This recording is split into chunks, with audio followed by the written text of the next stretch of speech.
In the sleepy town of Eastwick, nestled between foggy hills and ancient, whispering pines, stood a charming old house that had recently been listed on Airbnb. Its quaint exterior, complete with ivy-clad walls and gabled roofs, promised a peaceful getaway. Yet, locals whispered of its eerie past, and rumors swirled of the unexplained disappearances associated with its history.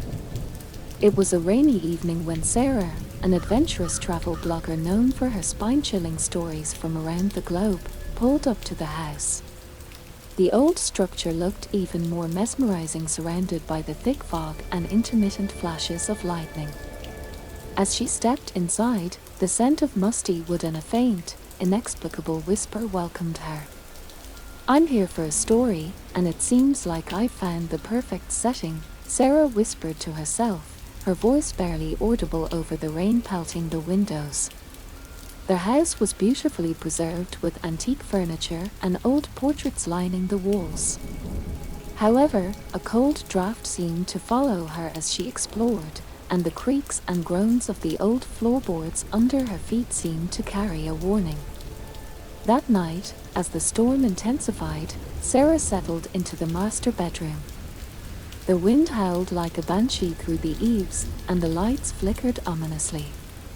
Just as she was about to drift off to sleep, a loud thump from the attic jolted her awake.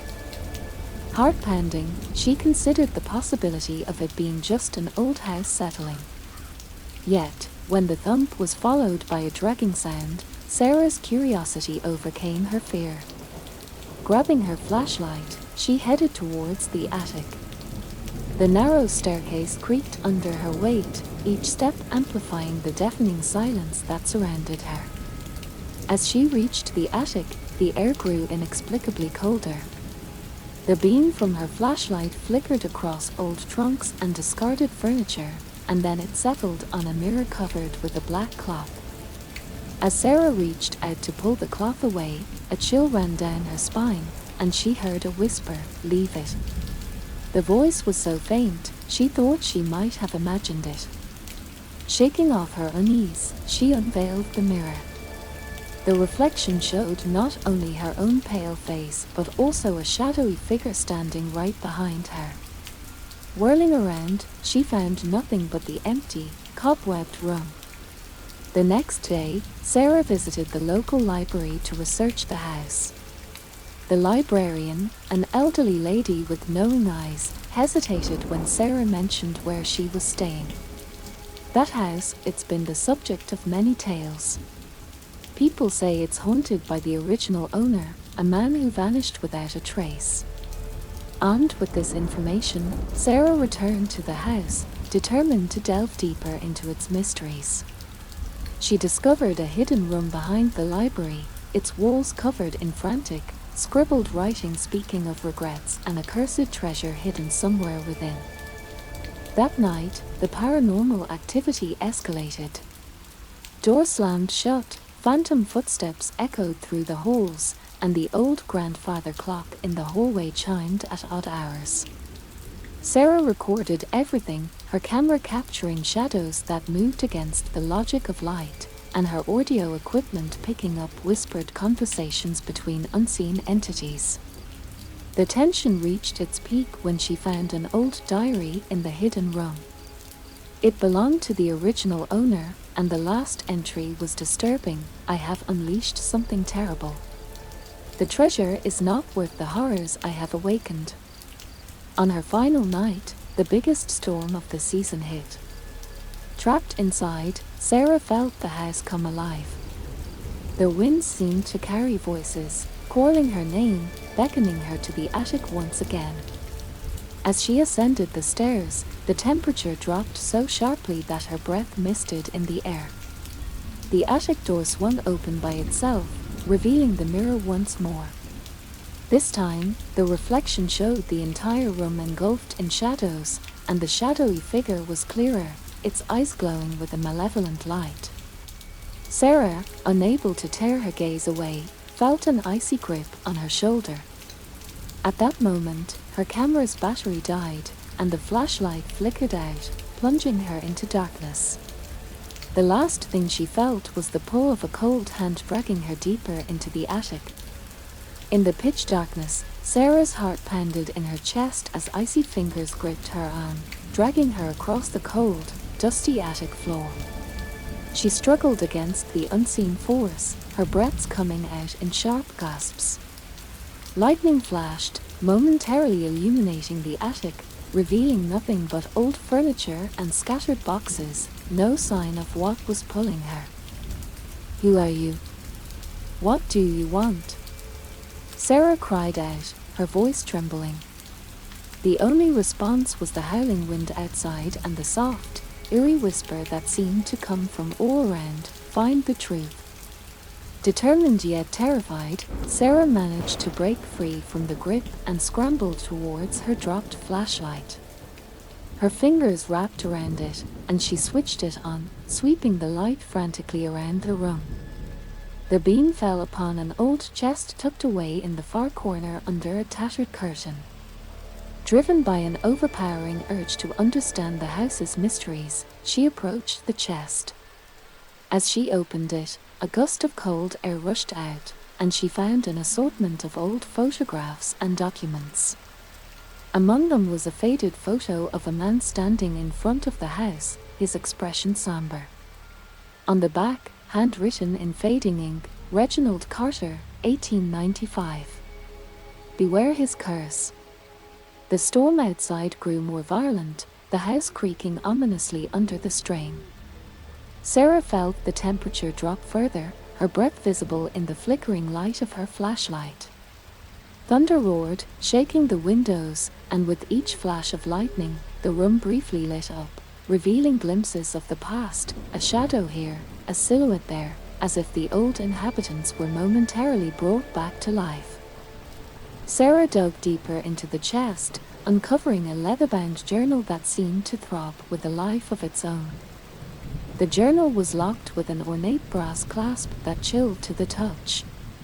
She hesitated, but then, driven by a need to know more, she broke the clasp. The pages were filled with scrawled writings, drawings of strange symbols, and frantic notes about rituals and gateways to other realms.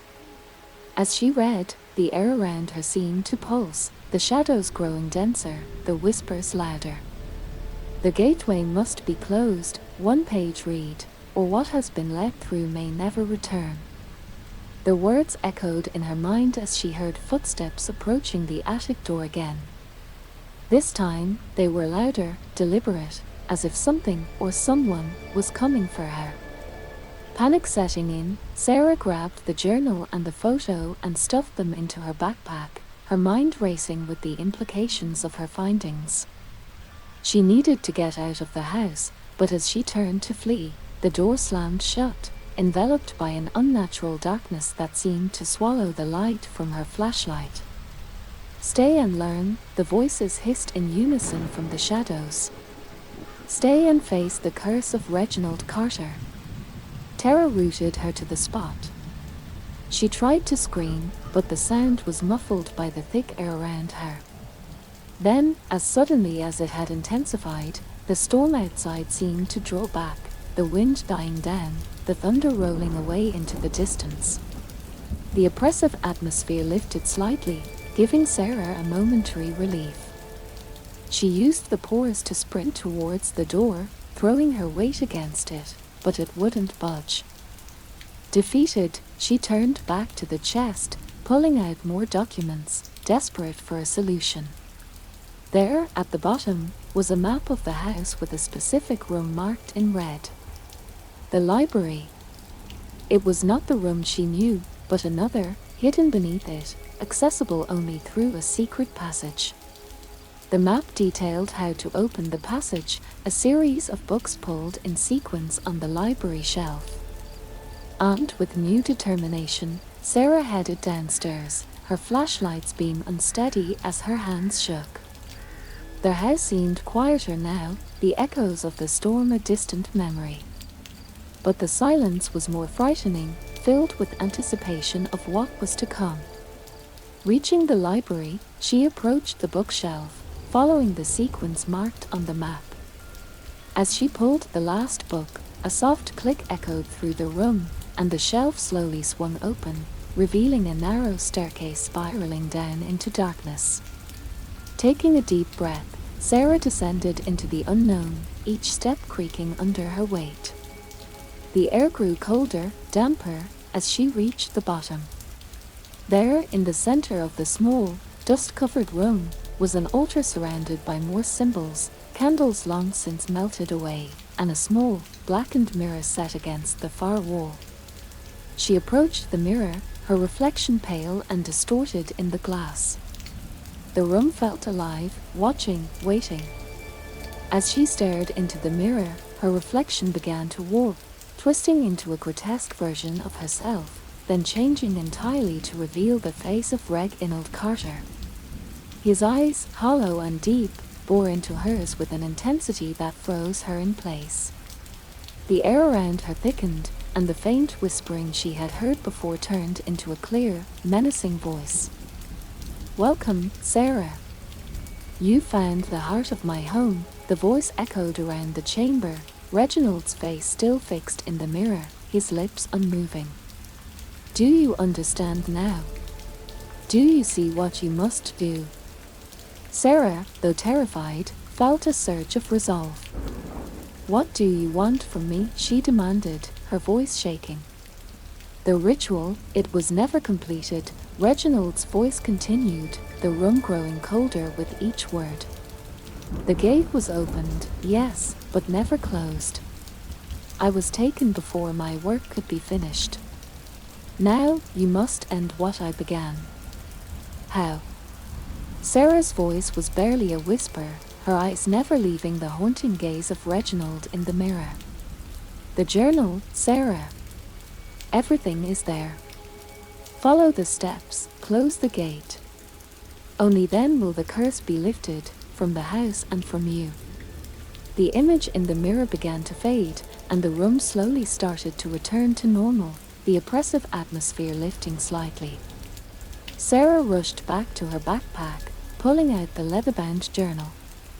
Her hands trembled as she turned the pages, searching for the instructions Reginald had mentioned. The pages were filled with arcane symbols and a detailed ritual that involved various artifacts around the house, including the mirror she had just encountered. Armed with knowledge, Sarah set about gathering the necessary items. Each artifact pulsed with a cold energy, and as she collected them, the house seemed to groan in protest. The wind picked up again outside, the storm returning with vengeance as if trying to stop her from completing her task.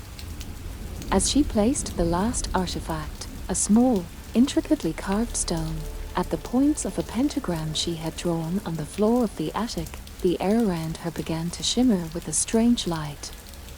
The artifacts started to glow, their light intensifying, and a low hum filled the room. Sarah began to recite the words from the journal, her voice clear and steady despite the fear that gripped her heart.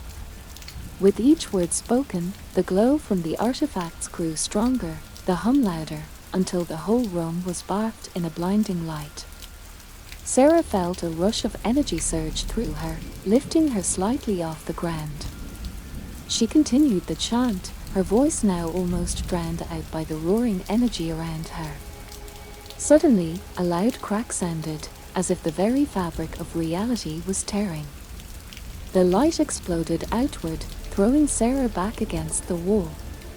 She slumped to the ground, dazed, as the light receded and the hum died down. Slowly, she lifted her head, her vision blurry. The room was silent, the oppressive feel that had haunted the house gone. Breathing heavily, Sarah stood and examined the room. The artifacts lay inert, their glow extinguished. Cautiously, she made her way back to the library, then downstairs.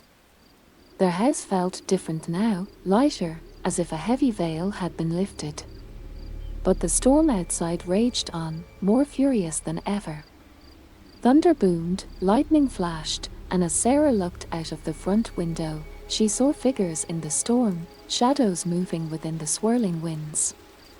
They were coming closer, their forms becoming clearer, faces distorted by grief and anger. Sarah realized then that her task was not complete. The ritual had closed the gate, but it had also called forth those who had been affected by the curse. She needed to find a way to appease them or send them back to wherever they had come from.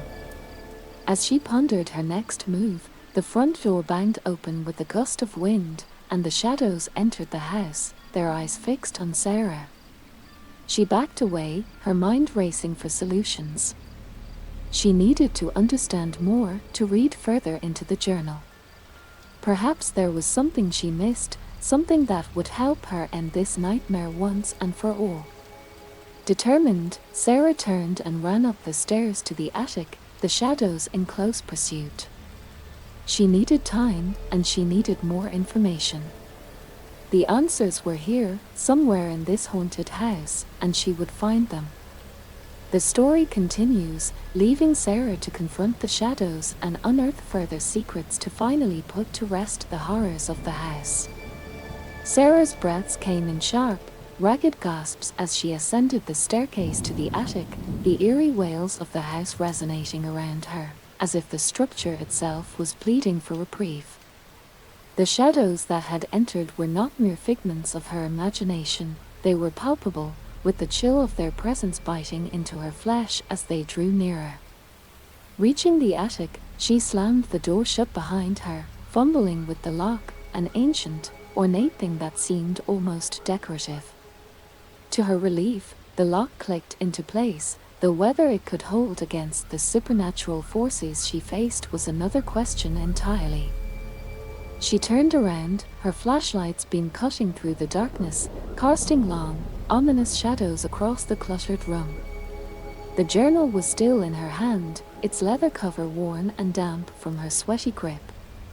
Desperation set in as she flipped through the pages, looking for anything she might have missed, anything that could help her now. The shadows began to thump against the door, the sound rhythmic and insistent, like the beating of a dread heart. The air inside the attic thickened, each breath Sarah took felt laden with cold dread.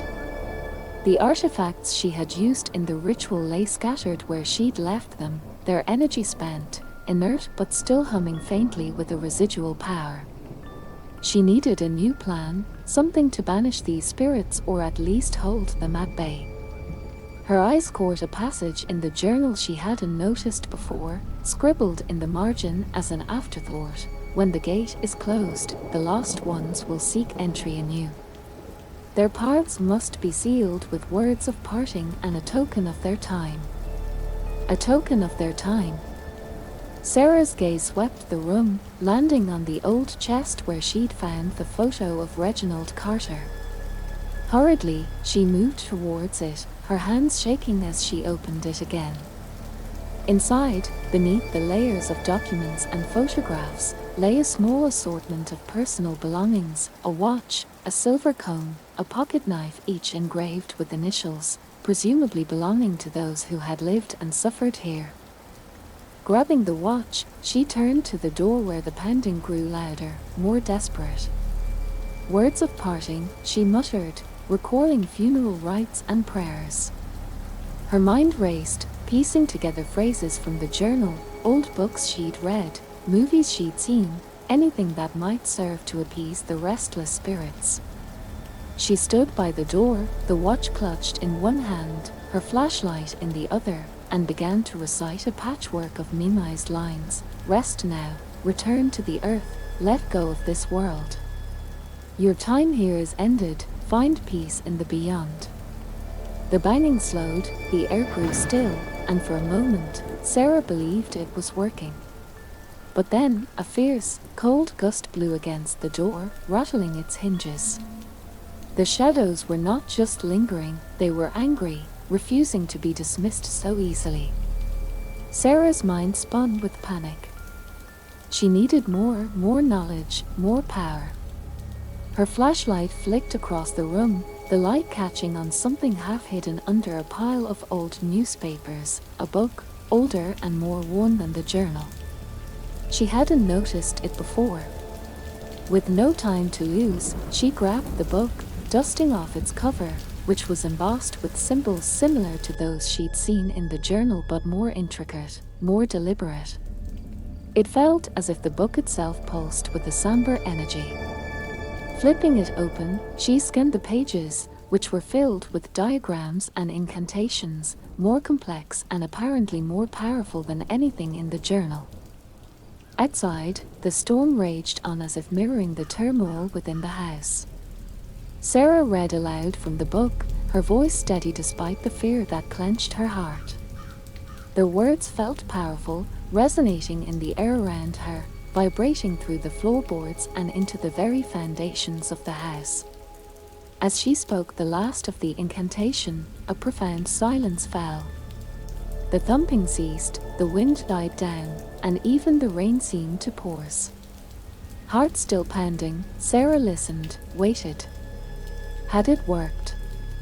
Had she finally found the key to ending the nightmare? Minutes passed in silence, then slowly, the normal sounds of the night began to return. The house creaked gently, benignly. Tentatively, Sarah approached the door, hesitating a moment before unlocking it and peering out. The corridor was empty, the oppressive atmosphere lifted, replaced by a cautious peace. But as she stepped out, a chill traced down her spine. The peace felt tenuous, like the calm before another storm. The house might have settled for now, the spirits retreating into the shadows, but Sarah knew deep down that it wasn't over. Something lingered, a part of the curse left unbroken, woven deeply into the fabric of the house itself.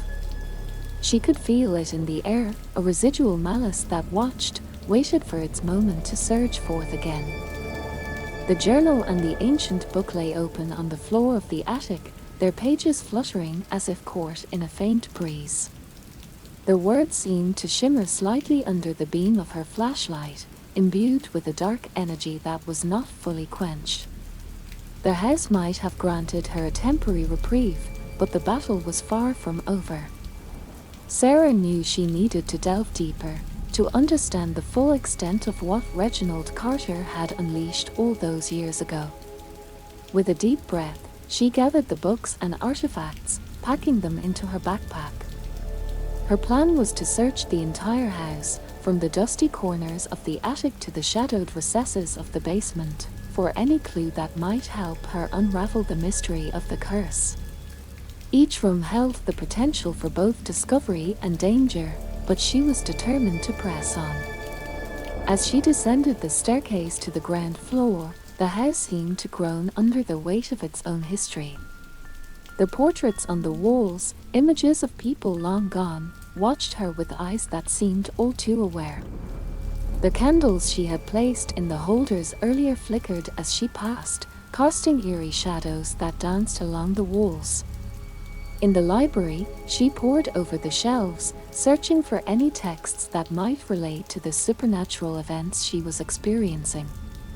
Her hand brushed against a book slightly larger than the others, bound in black leather with no title on the spine. Pulling it out, a cloud of dust puffed into the air, and she coughed, waving her hand in front of her face. The book was heavier than it looked, its pages edged in gold, filled with arcane symbols and passages in a language she couldn't identify. As she flipped through the mysterious book, a loose page fell out, landing softly on the floor. It was a hand-drawn map of the house, with various rooms marked in red ink and notes written in a hurried scrawl. One room, in particular, caught her attention, a small study that she hadn't noticed before, hidden behind the main library. According to the map, it was a critical focal point for the house's strange energies. Heart-pounding with a mixture of fear and excitement, Sarah made her way to the hidden study. The door was camouflaged perfectly with the rest of the bookshelf, only visible now that she knew what to look for. Pushing against the wood, she felt a click, and the door swung open, revealing a small, dust-laden room that smelled strongly of mildew and old paper. Inside, the room was cluttered with ancient artifacts, occult symbols, and piles of manuscripts. A large desk sat under the window, covered in papers and strange instruments. As she stepped inside, the temperature dropped sharply, her breath visible in the air. Sarah felt a tingling sensation on the back of her neck, as if she were being watched. Turning slowly, she scanned the room with her flashlight, half expecting to see another ghostly figure standing in the corner. Instead, her light landed on an old photograph, much like the one she had found of Reginald Carter, but this one was different. It showed a group of people standing around a large table, a map similar to the one she had found spread out before them. They were pointing at various locations on the map, their expression serious. On the back of the photograph, written in the same frantic scroll as the map, were the words, "The last gathering before it all went wrong." Chills ran down Sarah's spine as she realized she might be standing in the very room where Reginald and his colleagues had conducted their final, fateful ritual. The energy in the room felt charged, heavy with the echoes of the past. Determined to learn more, Sarah began to sift through the papers on the desk, searching for any reference to the ritual or the artifacts involved. Each document provided pieces of the horrifying puzzle, detailing a descent into madness driven by a quest for forbidden knowledge. Hours passed as she immersed herself in the dark history of the house. Outside, the wind picked up, howling against the walls as if trying to drown out the whispers of the past. Sarah barely noticed, her focus complete on the task at hand. But as she uncovered more about the house's secrets, the oppressive atmosphere grew stronger, as if the house itself was aware of her discoveries and did not approve. The flickering candles cast shadows that seemed to move of their own accord, and the whispering voices grew louder, a cacophony that threatened to overwhelm her. Yet, Sarah pushed forward, unwilling to let fear stop her. She needed answers, and she believed they were here, hidden within these walls, guarded by spirits who knew too well the cost of delving too deep. The secrets of the house were within her reach, and she was determined to uncover them, whatever the risk. As the night deepened, the shadows in the corners of the room grew denser, more tangible. Sarah felt the temperature drop further, her breath forming clouds in the icy air. The papers rustled on the desk, as if stirred by an unseen wind. A heavy thud echoed from somewhere deep within the house, and the floor beneath her feet vibrated with a subtle but menacing tremor. She tried to focus on the manuscripts, but her eyes were drawn to a peculiar pattern that repeated across various documents. It was a symbol, complex and sinister, appearing to be a key component of the ritual that had been performed by Reginald and his group. The same symbol was etched into the wood of the desk and inked on the edges of the map she had found. Sarah's hands trembled as she traced the lines with her fingers, feeling a jolt of energy surge through her. Suddenly, the air was filled with a heavy, oppressive silence, a silence that seemed unnatural, charged with anticipation. Sarah stood up, feeling the weight of unseen eyes upon her. She turned slowly, flashlight in hand, its beam slicing through the darkness. The door to the study slammed shut with a loud bang, echoing ominously through the room. Heart racing, Sarah approached the door, her hands slick with sweat as she grasped the handle. It wouldn't budge. She was trapped. Panic surged, but she forced it down, turning back to the desk. There had to be a way to end this, a solution within the cryptic writings and artifacts. She rifled through the papers again, more frantically now. Then, her eyes caught on a passage that hadn't made sense before, but now, in the context of the locked room and the escalating haunting, clicked into place. It described a counter-ritual, one that could potentially reverse the effects of the original ceremony, sealing whatever had been opened or unleashed. According to the manuscript, the ritual required a sacrifice, a symbolic gesture of balance and closure. The text wasn't clear on what needed to be sacrificed, but Sarah felt a sinking feeling as she realized it likely referred to something personal, something with emotional weight. With no time to waste, Sarah gathered the necessary materials listed in the manuscript: candles, the map, the photograph, and a lock of hair she cut from her own head. She arranged them in a circle around the symbol on the floor, her hands shaking as she lit the candles one by one.